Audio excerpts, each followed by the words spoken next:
Hey everyone, welcome to the Experience Milwaukee podcast. This is Steve. Adam and I, on this episode, sit down with Jason Rae, Secretary of the Democratic National Committee. And I just wanted to point out a couple of things. One, this episode is about how and why Milwaukee was chosen to host the Democratic National Convention. And it is not about politics. Instead, we have a fun conversation on Jason's role in everything, how he became the DNC secretary, and just what the DNC wants the people of Milwaukee to know about the decision to go virtual. We also have a really fun time on some of his favorite Milwaukee things. So sit back, take a listen, enjoy, and thank you so much for your support.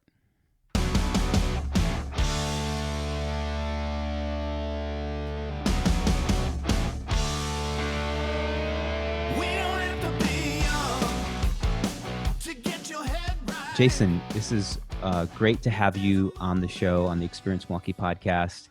Adam and I, we're probably a little nervous because, this is like a serious guest. Like we always have guests that we make nervous. And I think you're the first guest that is making us nervous. So this is like turning of the tables here. Yeah. But I don't know what to do with my hands. Yeah, I don't know either. On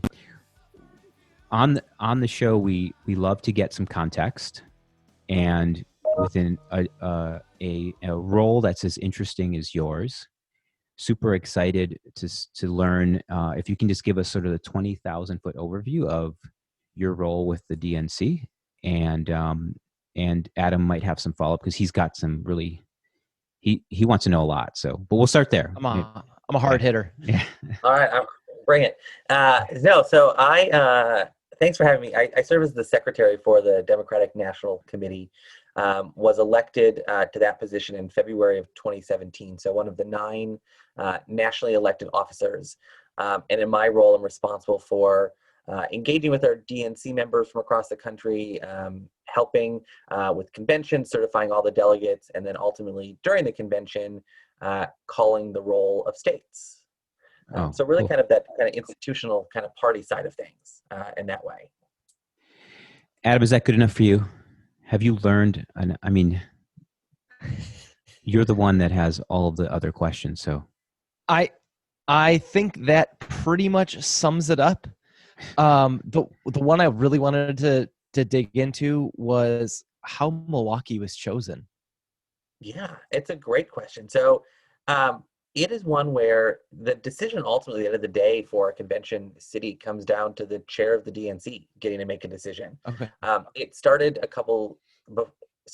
Milwaukee was announced in March of 2019 as the host city, but the real effort started about a year before then, if not even sooner, when local groups kind of put together a bid. The DNC invites cities, kind of the top, 50 U.S. cities are invited to say, oh, we're interested in applying, send us more information. And then there's a bid that they have to actually prepare about, here's what our venue looks like, here's how many hotel rooms we have.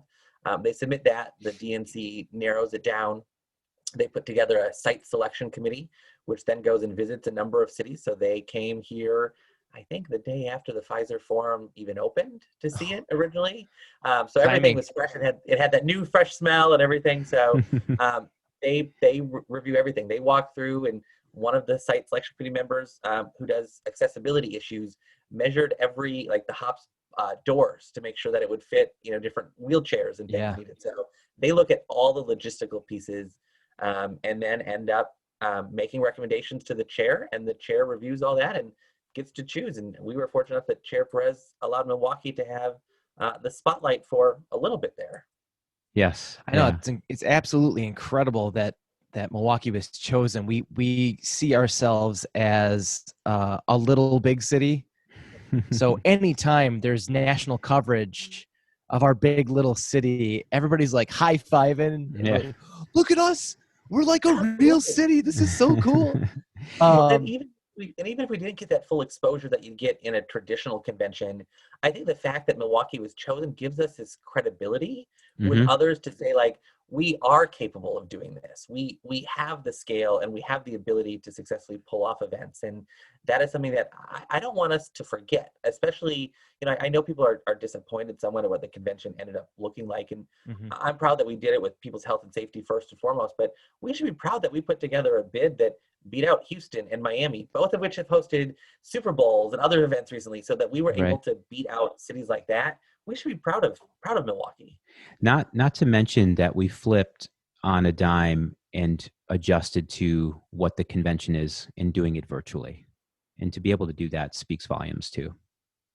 Absolutely. I mean, we rolled out the red carpet and done everything we can, and have been so supportive as a community to make sure that we can pull off a successful event. It may not be the event we thought it was going to be in March of 2019, but we're helping pull off something that is going to, I think, change how politics is done. I think we're seeing new convention experiences like the roll call we did on Tuesday night, totally reimagined, and I think we'll see that going forward. Cool. Well, that and access too. I mean, personally, I'm one of those people who's not a huge fan of crowds. So I was planning on, I'm very excited for the city, but I was actually planning on not venturing into Milwaukee at all during the convention, just because I was like, I don't know, I'm going to be in the way. I don't know what I'm doing. So the access alone, I think, is something that's absolutely incredible. And speaking of most things being virtual and people coming in from all over the place, for the folks who are like me, who won't be going into downtown, everything's virtual now anyway. What are some things, what's a big takeaway that you want people of Milwaukee and the nation to have with the DNC this week? I mean, I guess there's two different things I think of. I think first is I want them to know that Milwaukee is a great city. I want them to understand how wonderful we are, and I want them to come and visit us when we can start traveling again. And I want them to know, and I think that goes for other conventions. I think one of the big things that we're seeing, with the national convention, there's all these ancillary events that happen from other organizations. And I want those groups to look and say, hey, we might not have been able to come in, July or August of 2020, but when we're planning our next big event for our organization, let's put Milwaukee on that list. So that's one takeaway. I want people to think that we can do this, and I want them to come here and see it. For the people in Milwaukee, I want them to know that, we as a DNC tried so hard to make something happen here. And it wasn't what we wanted. I wish I could have welcomed 50,000 of my closest friends to the city, but that the DNC really cared about the people and wanted to put people's health and safety first. We weren't going to expose people, we didn't want to put people in Milwaukee, at risk of those who are traveling from afar, those who may be positive with COVID. We wanted to make sure that people were front and center. And I think those are the two takeaways, that I see. Yeah, agreed, echoed in everything we're hearing too. And did everyone want the immediate economic impact of this week? Yes. But to your point, it's a ripple effect, right? It now shows capabilities that will stretch further into the future. And I think the long term of that looks really good for the city.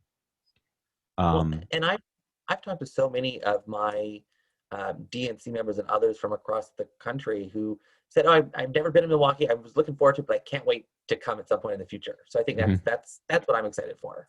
Absolutely, that's great. That's good. So I'm going to take a little bit of a shift, and as a hometown guy, what's it like to play this kind of a role in such a big event, a big ordeal? I mean, the nation, the world's eyes are on Milwaukee and on this event, and you're right in the middle of it.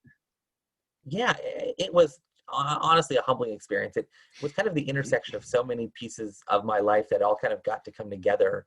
I think what has been the most unique, and I have a couple different roles. So the secretary of the DNC is an all volunteer position, and in my day job it's running the Wisconsin LGBT chamber, and I'm a public affairs consultant, and I do a couple other things. And I try to keep all of those worlds so separate from each other. I don't want people I don't talk politics when I'm in my chamber role, and I don't do that. And the number of people who reached out afterwards saying, "Oh, I had no idea of this."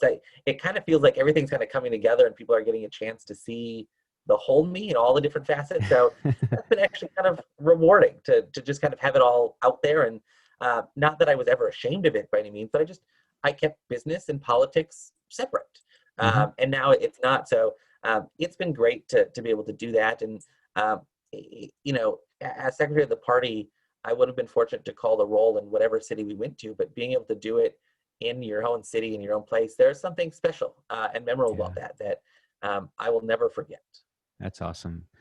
And I think maybe the only Adam's disappointed that Billie Eilish did not come to Milwaukee, as are my girls. But is there a celebrity that you're like, oh, Yeah, I would say celebrity spotting at convention is always a fun thing. You never know who you're going to run into. I have, spotted Oprah on the convention floor before, feet away. I've spotted so many people. I would say any of the 4 hosts that we actually have, or the 4 kind of moderators we have doing convention, from, Eva Longoria, Tracy Ross Ellis. We had Kerry Washington last night, and tonight's Julia Louis Dreyfus. I would love to run into those 4 women. Like they are all fantastic, and I would have loved to have seen them in person at convention. And they've been doing such a great job, in serving in that role. It's been cool to watch. Adam, I'm going to kick it to you for the hard hitting rapid fire section of the show. Now, there's no judgment. There's just the answer. So here we go. Do we really need that? Yes. We needed the build up. You're right. We needed the build up. You're right. This is always Jason. It's always my favorite part. Yeah. So here comes the rapid fire. Quick, short answers. Whatever comes to your mind first. Yes. Right. What did you want to be when you grew up? President. Nice. Oh. If you weren't doing, I know that's a big one. I know. If you weren't doing this job, what would you be doing? I'd want to be a high school government teacher. Oh, nice. So this is where I screw up all the timing and flow of this. Yeah. That was one of my favorite teachers in high school, actually, and not doing anything in that realm, but that my teacher in that role had the biggest impression on my life. So, all right, Adam, go. Oh, that's really cool. Yeah. Okay. Cheese curds, fresh, squeaky, or deep fried? Oh, deep fried, absolutely. I wholeheartedly agree. Wisconsin's very own Cousins Subs, they have mastered the squeaky fried. Just throwing it out there. So, Adam, go ahead. They have squeaky fried. Okay, well, that's a different topic for another. And so we'll get them on the podcast. We got to figure that out. Okay. Jason, back to the not so rapid fire. Bloody Mary or brandy old fashioned? Brandy old fashioned any day. Yes, I agree. I know that the Bloody Mary is good for your stomach because tomato juice does something to the acids, but brandy old fashions are so good. I thought they were just both delicious, so I didn't know that. They are. I mean, they are. All right. You mean brandy any day? We're good. Yeah. Yeah. All right. Okay. Would you go a Friday fish fry or Sunday hot ham and rolls? Friday fish fry. Yeah, I know. Yes. Dynamite. Okay. You can't lose with the Friday fish fry. We're not supposed to evaluate, but we get excited. Yeah, we're not supposed to editorialize. We're just supposed to rapid fire. But we're like, oh, these are so good. Okay, what is your favorite only locals know hidden gem in Milwaukee? Oh, I'm going to go with Wolski's. Yeah, Wolski's. So do you have a I Closed Wolski's bumper sticker? I do somewhere. I don't know where it is. But I don't even have one. I closed it several times when I lived off of Brady Street years ago. Yeah, right on. That's fantastic.